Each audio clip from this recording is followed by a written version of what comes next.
сушка SCHAUBLORENZ. Новая модель. На удивление, очень сложная система контроля температуры. Вышел из строя термодатчик. Термодатчик F27.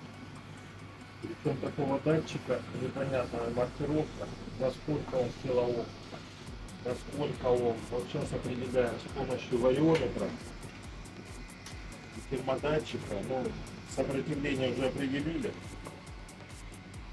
на каком он выключается, на каком включается. Сейчас надо посмотреть, до какой температуры разогревается, чтобы подобрать ему нужный термодатчик.